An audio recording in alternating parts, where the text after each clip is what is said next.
Welcome to the C4 Canucks Hockey Podcast. Every week, they talk about the Vancouver Canucks with a fair amount of nonsense thrown in. Sure, they're never the first with the news, nor the best connected, and definitely more off the rails than on.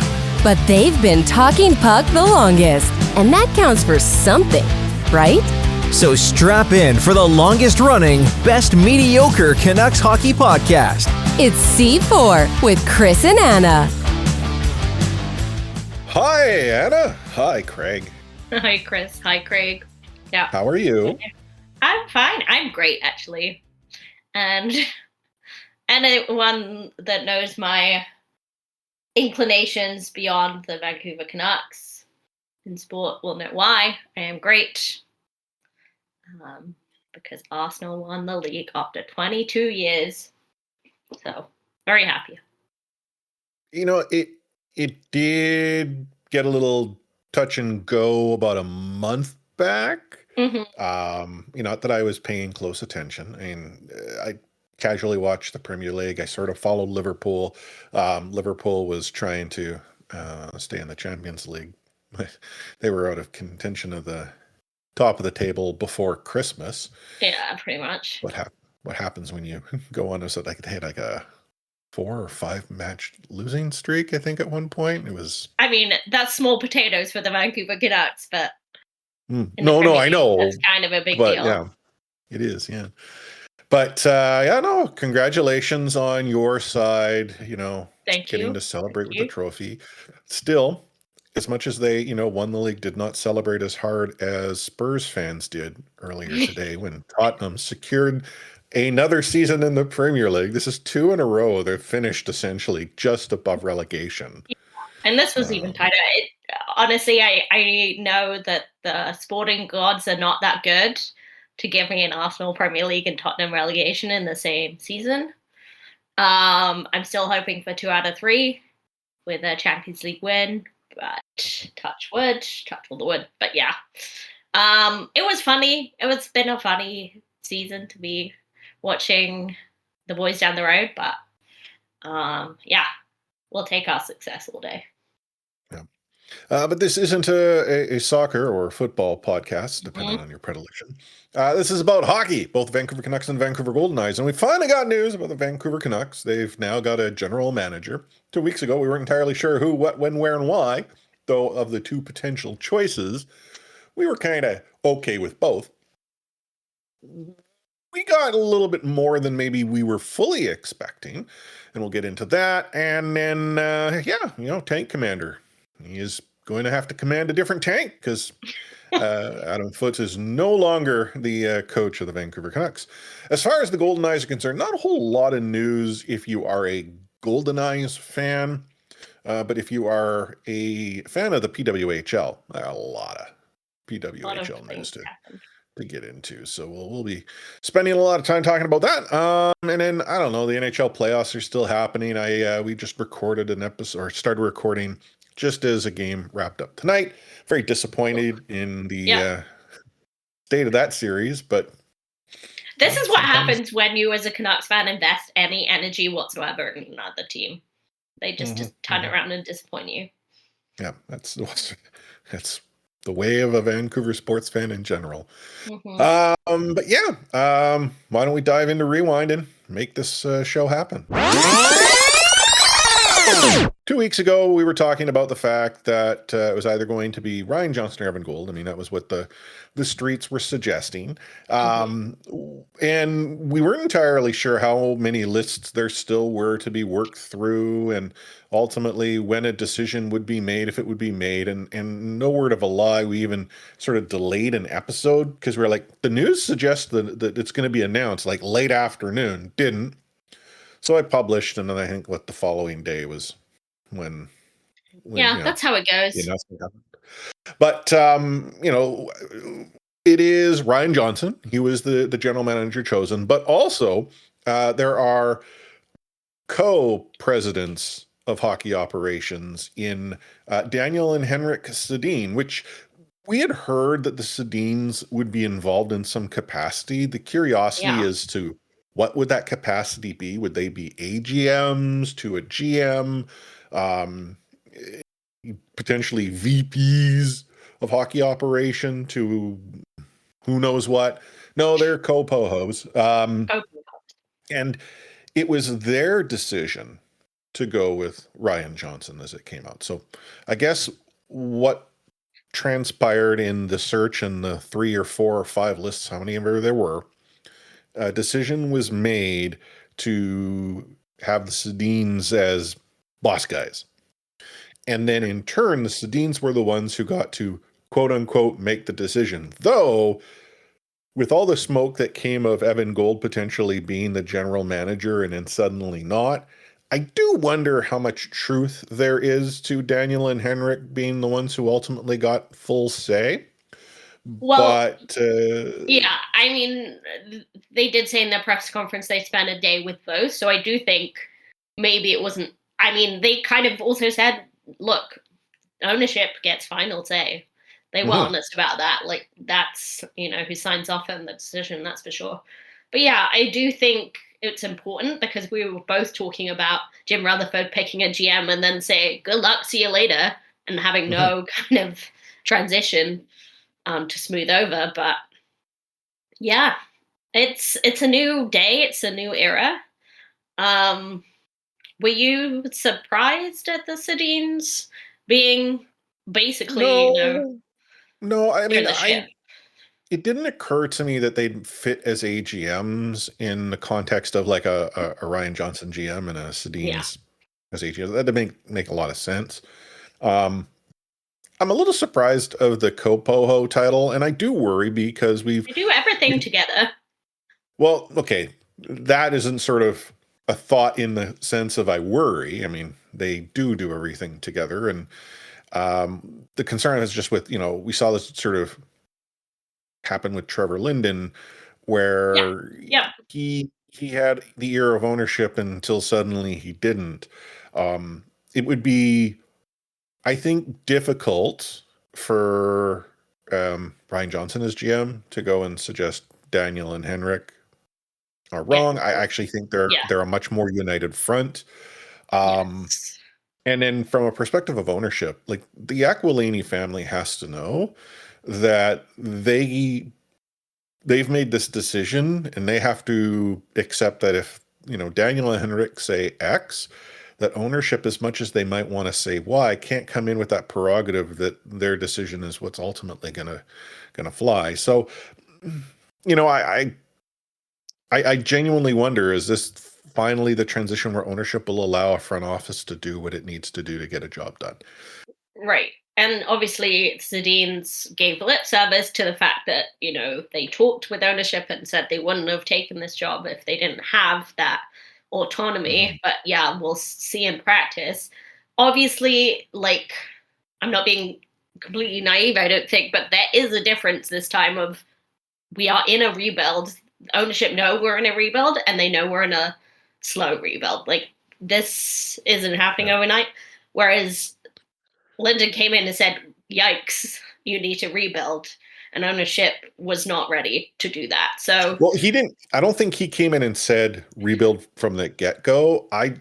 Knowing sort of what we know now, and some of this actually came out of the Gillis interview on Sakaris and Price, which, Mike Gillis sort of shed some light on his final season with the Vancouver Canucks, his sort of vision with, where he feels he would fit within the big picture in the NHL. But he also talked specifically about the Sedins and Ryan Johnson. And, he said he was quite impressed and quite happy that they're coming into the Vancouver Canucks with where the Canucks happen to be. Like, it's the right people in the right job at the right time, which I don't necessarily believe Trevor Linden came into. Now, Gillis didn't go and say, Trevor Linden, awesome, great job. And reasonably, generally you don't applaud your replacement. But the hiring of Tortorella, we now know with clarity, was not a Mike Gillis decision. yeah. And More on that later. What Mike Gillis had suggested as, needing to happen, is ultimately what cost him his job. Now, Trevor came in, knew the Tortorella decision was the wrong one, needed to change gears, but did not realize that it was rebuild time. He thought there was still some gas in the tank, realized that the tank was actually empty. Time to go and refill the tank and you don't drive it until the pump's finished. And, trader Jim Benning felt otherwise and Yes, proceeded to introduce a decade of mediocrity, leading into, what the past front office did. But that said, the couple notes that really stood out to me during the introduction of the Sedins and Johnson as sort of the front office was the fact that there is no timeline to a rebuild. It would be unfair to suggest a time because it is very clear they're at the bottom. And two, one of the number one priorities is having people who want to be here and be involved in the community. And I think a lot of what they were saying really reinforced what we now know as being an ill within the organization and within the dressing room. And I mean, it's very easy to see. Like, you look at the Vancouver Canucks from when, Quinn Hughes took that letter and ran with it for a few seasons. Community involvement really wasn't a thing. And I'm not sure if that's due to Quinn or just the priorities of the organization, but you also have other things now becoming clear that, this young group wants to do this. And you have, Daniel and Henrik, who, I mean, they did things for the community that they didn't want the community to know about during their playing career. But I do think that they now recognize that is the time has passed for things like that, because we have heard stories about, Brock and Pedersen visiting like BC Children's Canuck Place and that kind of thing. But sorry, but like, you do need to show up and show that publicly, like, to a fan base that has kind of lost trust that the organization prioritizes that. And I do think they have not prioritized it. I think it is a fallout of the pandemic, and then it just kind of drifted away.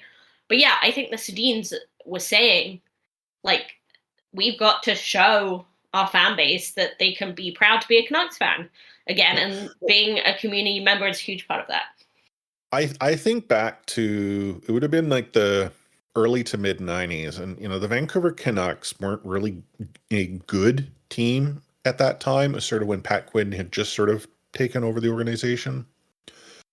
But there was one thing that was very clear: they were involved in the community. They didn't take themselves too seriously. I mean, again, different area of hockey player. But I, growing up, looked at these players as just being one of us. Right. Like I could, see Vancouver in the players that donned a Canucks uniform. And then, obviously there were some down periods from there.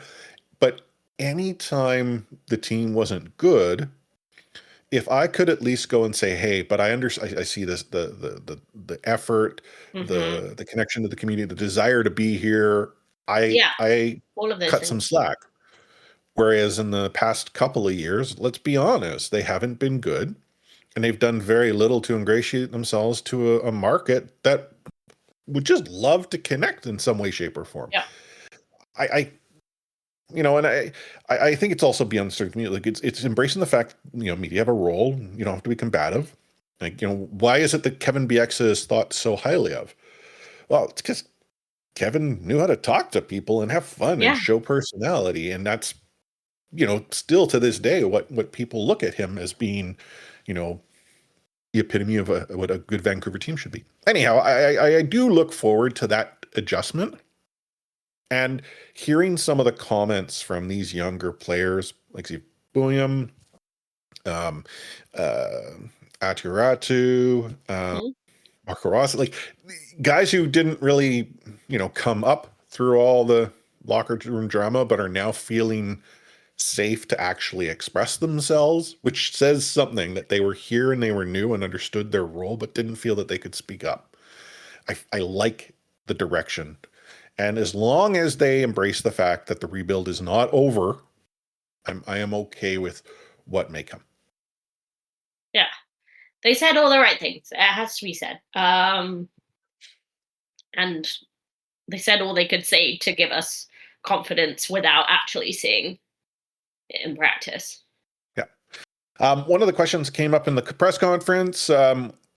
what can you say about Adam Foote? Adam Foote was described as a guy who was in a tough situation and had made the best out of what he could. And a week later, he was out of a job.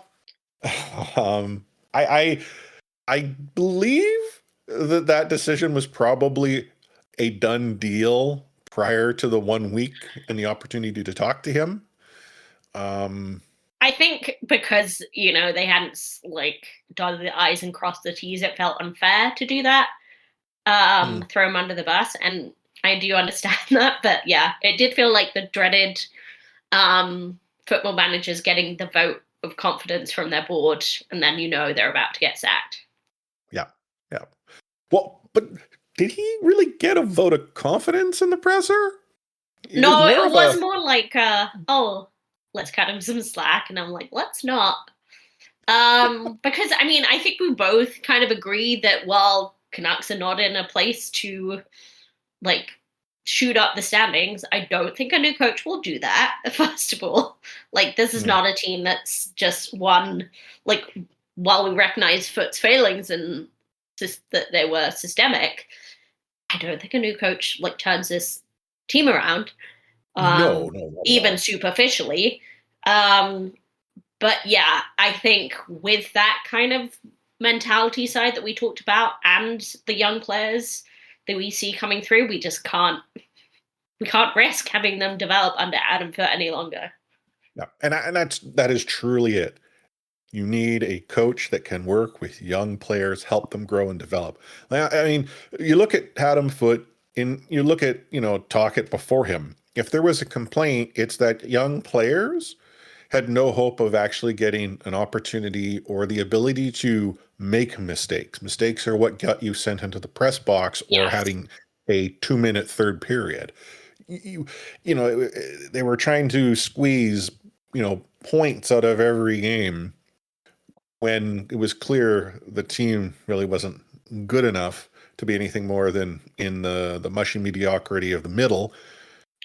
At the same time, leaving it up to Ryan Johnson and Manny Malhotra down in Abbotsford to actually be the group that developed the young talent. Problem is when you bring that entirety of your team up and you stop developing them, there is a wall that's run into. So, seeing Foote let go does make sense. I feel you bring in a coach who can work with these young players and develop them.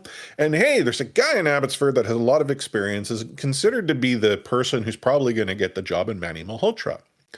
What I find interesting, I have not heard any other coach's name as being linked to the Vancouver Canucks, despite the fact that Ryan Johnson is going to have a comprehensive search.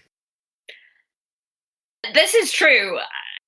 The only thing I will say is that fact doesn't frighten me as much as that, whereas with the GM, it was RJ is great, but let's really do a deep dive here and see who's out there, who's best to lead this team forward. Now it feels a bit more like you have this talent that's probably going to go somewhere else if you don't give him the opportunity. And we talked about how much Abbotsford was stripped of their assets pretty much this year. They finished very low in the standings, but the development and the atmosphere down there was still great. It was still a good locker room. So I do think that's pretty important. Yeah, I genuinely believe Manny Malhotra is the head coach of the Vancouver Canucks. And if they're doing any sort of due diligence, it's more of a performative checklist just to make sure that, rocks are kicked a bit.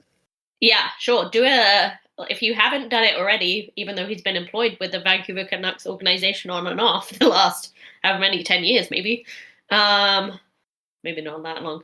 But definitely check there's no skeletons in the closet. But hey, our previous head coach had a son under a sexual assault trial. So who the heck knows? Well, okay. So Mike Gillis, again, on Scarce and Price, was talking about Manny Malhotra, and he tells this story about when he was an agent and happened to be in New York. Manny, as well as a few other players, they had gone out for dinner, and when they were leaving a restaurant, there was someone who was sitting outside the restaurant with assign, Yeah, like an unhoused or what have you. Yeah. And of this group, the only one to stop was Manny Malhotra. And Manny just proceeded to put some money down in the person's hat or whatever it was they were using to collect. Like, again, that is let's not a low bar. Yeah.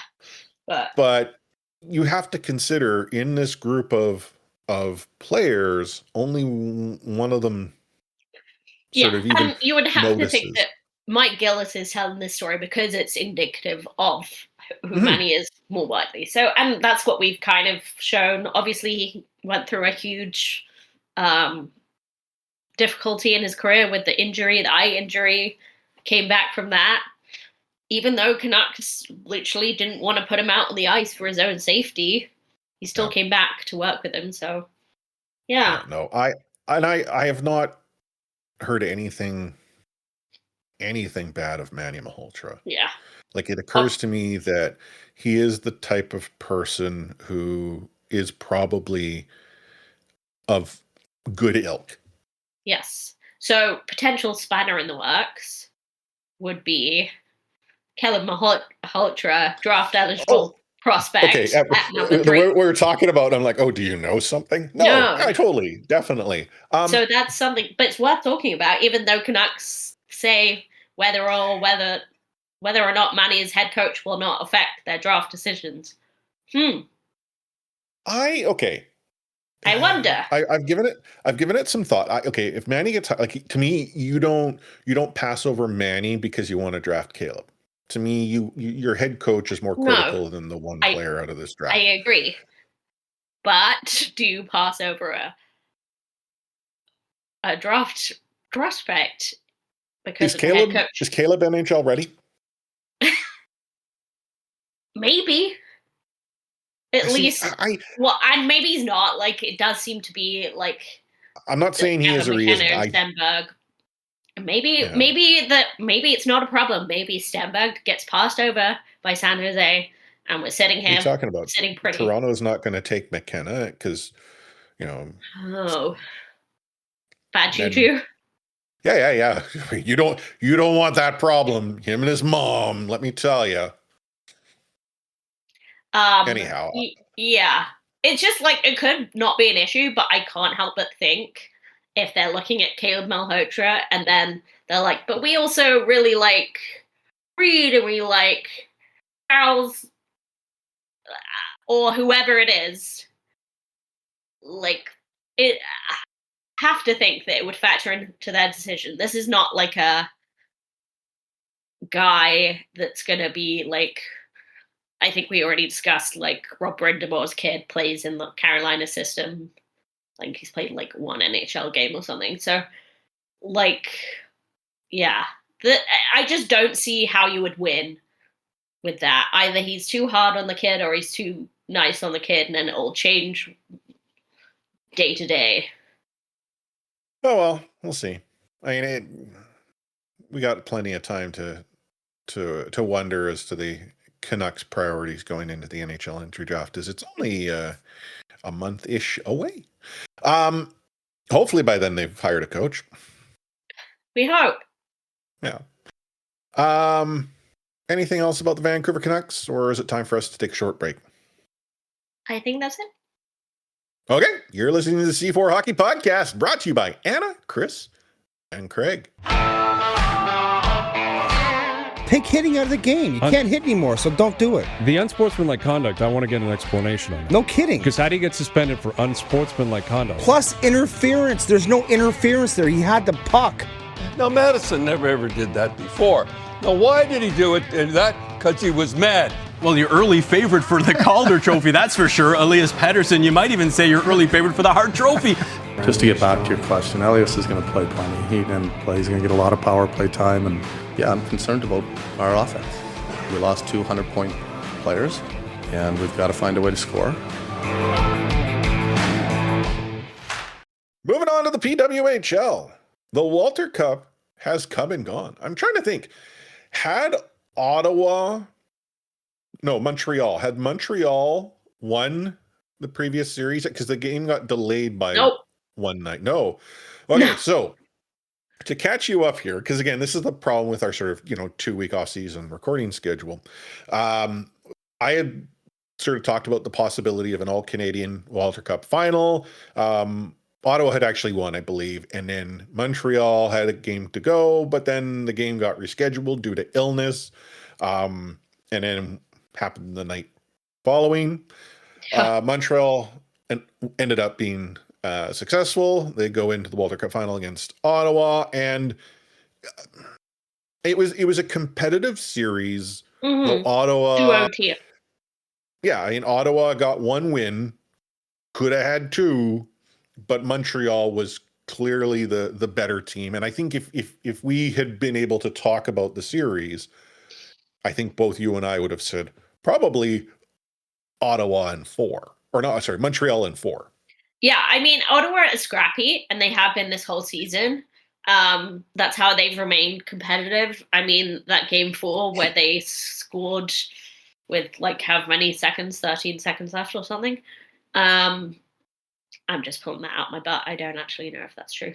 But yeah, like they're a really scrappy team. So I think I probably would have said 4 as well. Like I couldn't see Ottawa not snatching at least one win. But yeah, like that last game just really showed the gulf, I think. I mean, because you had an underpowered Laura Stacey, underpowered Marie-Philippe Poulin, and they still won 4-0. So yeah, underpowered MVP. Yeah. I mean, would I have picked her as MVP? I don't know. Like, she was great, but, like, she's always great. You can't pick Connor McDavid every single time. Sure you can. I probably would have picked Anne-Renee Desbiens because the battle of the goalies was the goalies were goalying, or Abby Rock because Abby Rock was just talk about scrappy. She's scrappy, and yeah, and they have a great rookie, and their recent draft pick Nicole Gosling, she was snatching some goals for them too. So yeah, spoiled for choice really with that. Yeah. But yeah, no, congratulations to the Montreal Victoire on winning the first ever Walter Cup for Canada. Though, we would have been saying the same thing. It was the Ottawa Chargers, but no, Montreal. Congratulations. Yeah. All things being said, what else has happened in the PWHL? Well, Seattle, just down the highway here, they have decided to get a new coach. I'm kind of shocked that Seattle was the team to make that decision first, not the Goldeneyes, and that's not a knock against Brian Olszewski. We'll he is. He has. I think we said that he was rumored as the next Czechia head coach, which he's now since been confirmed as. So we'll see. Obviously, you can do both. Troy Ryan says you can do both, and it doesn't affect your judgment one way or the other. Please don't look at the ice times of the Toronto Scepters playing for Team Canada, but the other news is there are 4 new teams joining the PW. We knew of, I believe, 2 of them when we last spoke, and then we had sort of at least, and then the rumor of Hamilton. So let's say 1.5. 1.5, yeah. Yeah. And then we were wondering, like, okay, who else would get the call, and there were a couple of different sort of options. And I don't believe, I think you might have mentioned Vegas. I don't even know if I did. Yeah, I don't think so. Was San Jose on your radar? Not at all. Not at all. Like Vegas, once it happened, you aren't as surprised, even though it does stick 2 fingers up at the takeover tour process. Sorry, DC. Sorry, Denver. Like Edmonton. Yeah, but I don't think I believe for a second Edmonton were going to get one. But the point is, the Edmonton, to their credit, had a really good crowd coming out during the takeover. Yeah, they did. Tour. And honestly, DC suffers from the same rink problem, but they hate the West. So they hate Western Canada, I should say.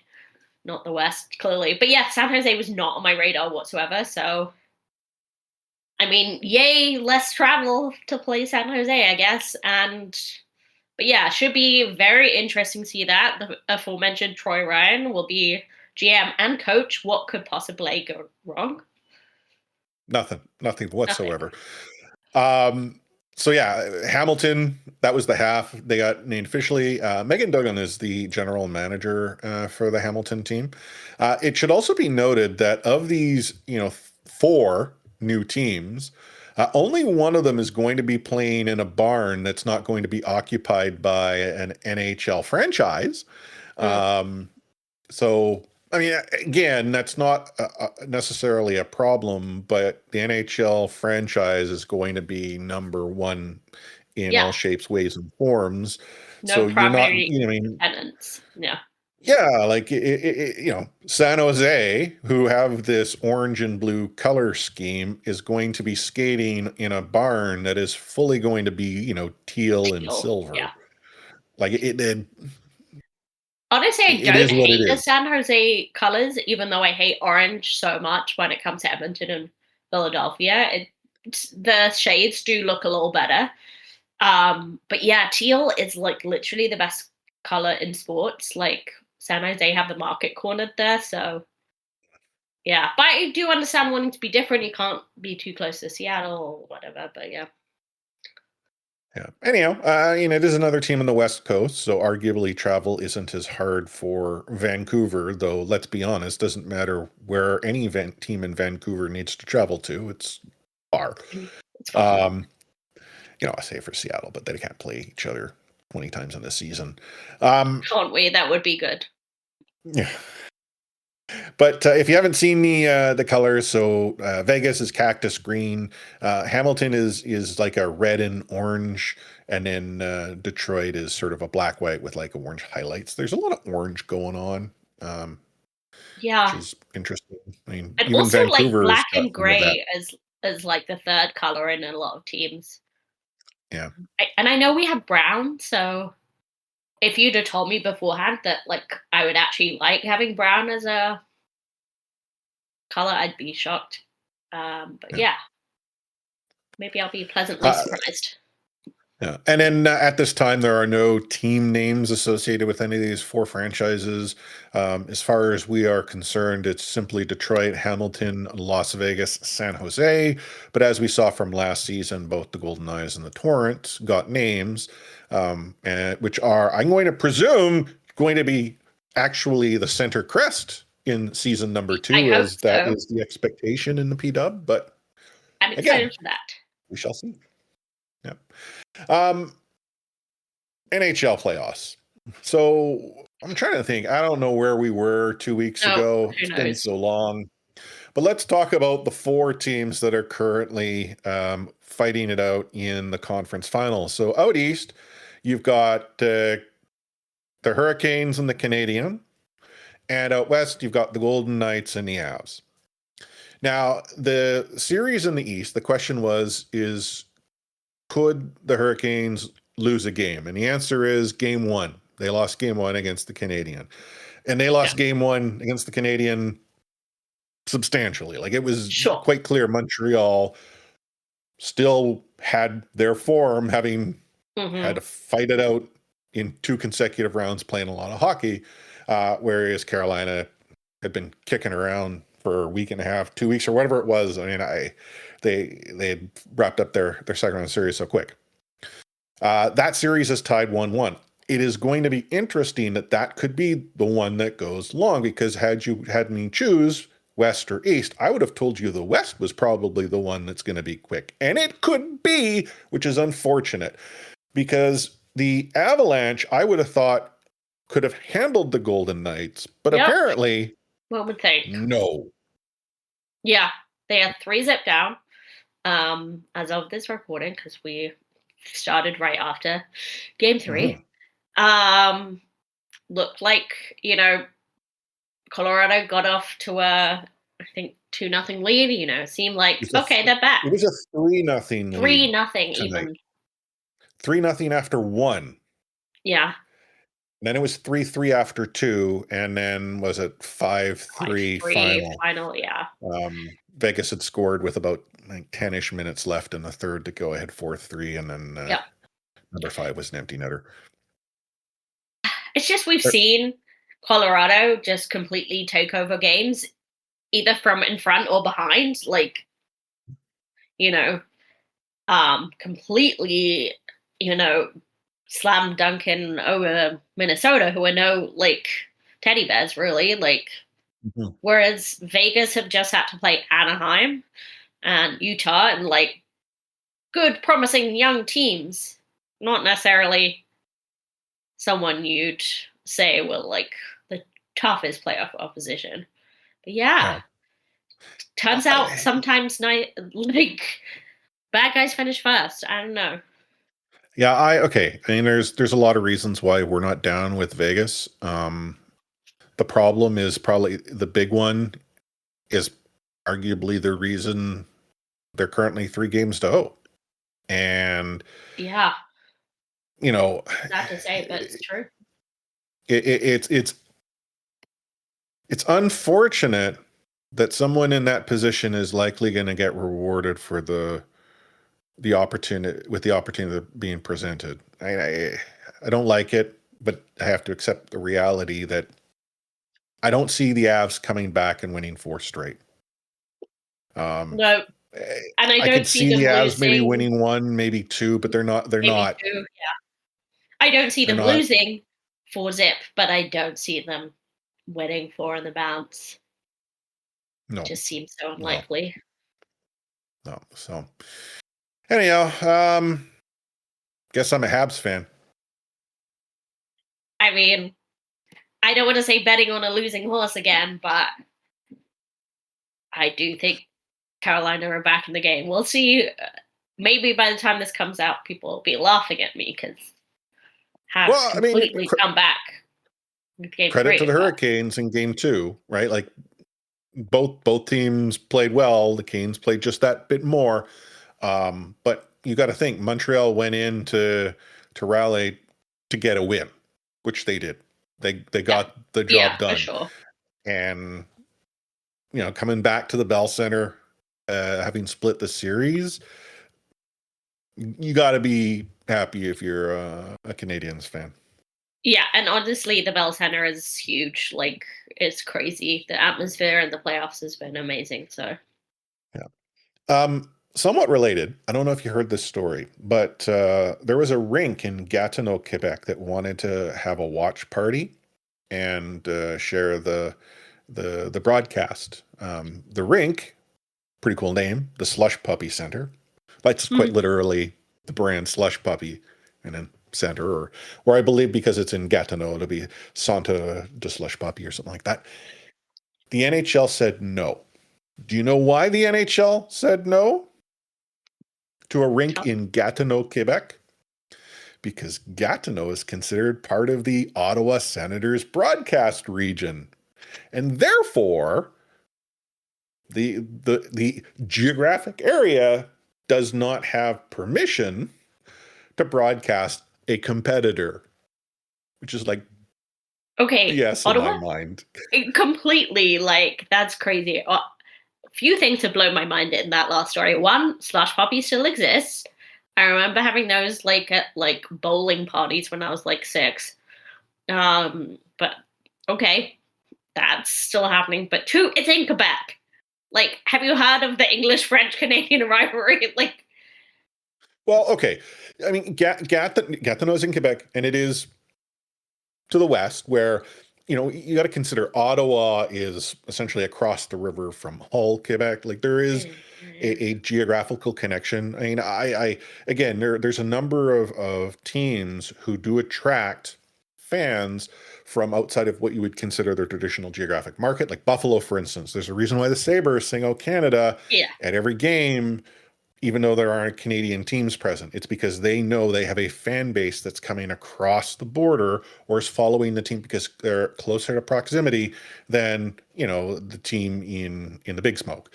I don't deny that that exists. It's just that at this point in time, how are the Ottawa Senators harmed in any way, shape, or form from How are they people competing? wanting to Just- watch the Habs?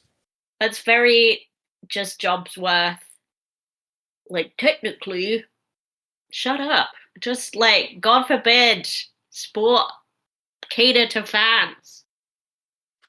I'm genuinely surprised that they made that decision, and they're still letting us watch the Canadians on a national broadcast. Yeah.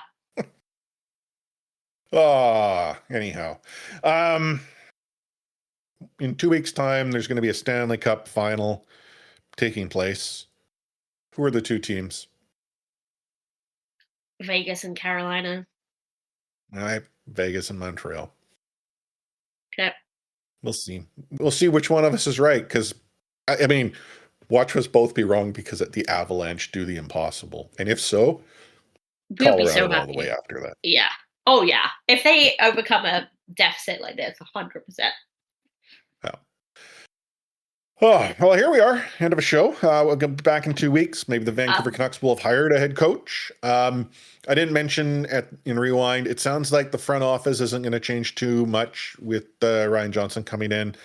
Sounds like the AGMs they had in Emile Costaguet and Kenny Granado remain in place.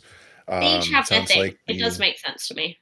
I'm like... Yeah, and then scouting, that might change. Like there's some thought that there might be people available. Hint, hint, nudge, nudge, bracket. But who knows? I think in about 2 weeks' time, we'll be able to talk about it. Maybe we'll probably see more PWHL news shake out. Now that the Walter Cup is done, the priority shifts into what happens next season. Maybe we'll get some Goldeneyes news out of that.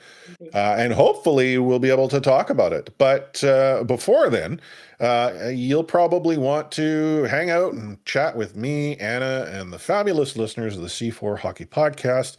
And probably the best place to do so is in Discord, discord.io/C4 Podcast.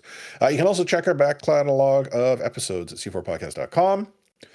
I just recently paid for our annual renewal on that. So... those episodes won't be going anywhere.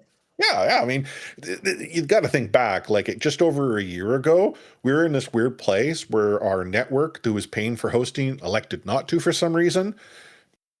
That sucked. Yeah, that was fun. But now that Anna and I are footing that bill, we've made sure that we're sticking around a little bit longer. And to that effect, if you'd like to help pay those bills for us, you can do so by going to buymeacoffee.com/C4podcast. Buy Me a Coffee, otherwise known as Buy Me a Pint. And you can throw a few bucks our way, either as a one-off, that's the pint money. If you support us on a monthly or annual basis, then in turn, that money will go to help keep the lights on. I think our most substantial cost, quite frankly, is the hosting, the website, all that jazz. It's sort of a package deal. But that said, anything you can do to help allay those costs is definitely beneficial to the pocketbooks of Anna and Chris. Anna, any final words of wisdom that you want to share with our listeners this week? We didn't end up covering this in the show, but sometimes when you F around, you do find out. Vegas have somewhat discovered this. Oh, yes. Foote has discovered this. Southampton Football Club have discovered this. And I don't think anyone saying that, you didn't care about sexual assault or covering up sexual assault. You guys are not wrong. I'm of the opinion that you still should punish bad decisions, especially repeated bad decisions. So if you willingly do something wrong, like not speak to media or mess around with media, or you take photos and film of an opponent's training session, I still think you should be punished, even if other punishments haven't been doled out as they should. And that's my piece. That's really good advice. Just to sort of clarify for anyone who's curious what Anna's throwing down. I'd forgotten about this. Vegas Golden Knights, after winning round 2, elected not to send head coach to the media to talk about the series. They sent a couple of players who answered a few questions and pieced out, and that was that. The NHL came down hard, not only fining Tortorella, was it $100,000, and that must be big money because he's got a prorated contract of like 6 games in a postseason or whatever it was. They lost their second round draft pick, I believe. Yeah. Which is a substantial punishment, all things considered. It is. But I'm kind of okay with it. They've been warned by the league before. Yeah, I'm fine with it. And the fact that they appealed to Bettman, and Bettman's like, no. It's good like, on Gary for once. Though. Yeah, for once. Because, yeah, I agree. Like, NHL should have come down harder on Chicago and on various other things. But, yeah. And then Southampton was spying. So the fact that they chose to do something to put themselves, their chance at promotion at risk. Which, and they're now like appealing that they've lost £200 million, which that sucks to be them. It really does, but they cheated. And I will say they don't know that they were going to be promoted. So they were removed from the playoff final. So they don't know what future earnings they would have gotten. Yeah. So anyway, there it is. And it created a messy situation. So Hull City ended up getting the final spot promotion through the playoff. They won the game. That said, had Hull lost, their owner was saying, well, we're going to take the league to court. Because they were preparing for a different opponent. That is not a good grounds for appeal, in my opinion. Regardless, that in fairness to Hull, they weren't the aggrieved. Like they didn't cause the situation. They were reacting to it. But yeah, sucks to be Southampton. The fact that all they did is just lost a chance of promotion. I mean, they're arguably going to be the same team, and they could potentially find their way up next season. But there are people, and we're not probably going to see it, I would imagine, in the series. Welcome to Wrexham. But there are people who suggested Wrexham should have been included in the playoff because of Southampton's illegitimacy, but then that created, you'd have to have an entirely new play in to make it happen. Are you going to replay the league? Yeah. Well, no, but Wrexham only finished just outside the playoff picture. So the argument is that Wrexham should have been elevated, Southampton should have been struck. But the problem is the match with previous had occurred. Yeah. So I mean, how does Wrexham suddenly magically appear and get elevated? And there are people saying, of course, that we're still waiting to see the 216 charges that City face. But that's the thing. City, so actually, I genuinely wonder. Once again, we're a football podcast. Yeah. So City will be looking for a new manager going into next season. And there is a part of me that wonders, does he know something that's up? Like, is next season going to be a dash 100 points guaranteed relegation? Because that's the other problem. Like the punishment that they'll be assessed, it could be 1,000,000 points. Yeah. But that, if it's in the course of one season, is just one level down. 115, not 215. But still, that's a lot of charges. And obviously Chelsea got a slap on the wrist for their financial mismanagement. I agree. I agree with you, but that doesn't mean that Southampton didn't knowingly cheat. They knew what the rules were.